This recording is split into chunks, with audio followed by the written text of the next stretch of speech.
Masigla ang pagdiriwang ng kapistahan ni El Divino Rostro at Our Lady of Peña Francia sa Naga City. Kahapon ay ihinatid ng boyadores ang dalawang imahen sa pamamagitan ng traslasyon o foot procession. Napuno ang mga kalsada ng mga deboto mula sa iba't ibang antas ng lipunan. Kasama na rito ang dating Vice Presidente na si Attorney Leni Robredo. Sa pagtataya ng Joint Operations Center ng Naga City Government, umabot sa 950,000 ang dumalo sa halos 2 oras na prosesyon kahapon. Iba't ibang paraan ang pamamanata ng mga deboto ni Inang Peña Francia na siyang patrona ng Kabikulan. Ang 47 anyos na si Mylon mula San Felipe, Naga City, namigay ng libreng goto kasama ang kanyang pamilya. Personal niya raw itong panata dahil sa milagrong naranasan niya. Actually, ako dati akong kwena ko ni mild stroke patient ako. Padua ko na ni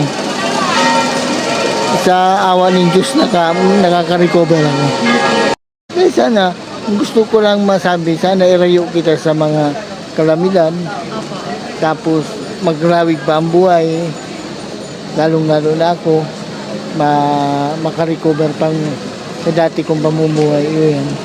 Ang kusina ni Ina ay naitayo naman noong taong 2015. Binubuo ito ng ilang grupo kasama na ang mga estudyante ng Ateneo de Naga University.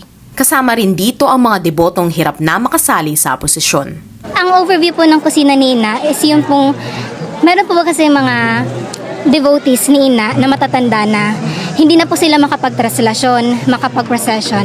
So ang ginawa po ng kusina ni Ina, dito po sila mag-volunteer para mapakita po nila yung deboto nila kay Inang Peña Francia. Yun po yung way nila.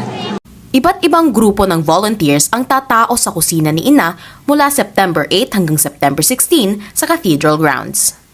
Kasi we believe po that wala dapat pong magutom na mga devotees ni Ina sa araw ng kanyang kapiyastahan. Mananatili ang mga imahe ni El Divino Rostro at Our Lady of Peña Francia sa Metropolitan Naga Cathedral hanggang sa Sabadong tanghali, September 16. Ibabalik ito sa parehong araw sa tahanan nito sa Basilica Minore sa pamamagitan ng fluvial procession kung saan isasakay ito sa pagoda. Tema ng selebrasyon ngayong 313th year ng kapistahan ni Inang Peña Francia ay Journeying with Ina in Deepening Our Relationship with God in These Challenging Times. Red Chalyare para sa Bicol.ph.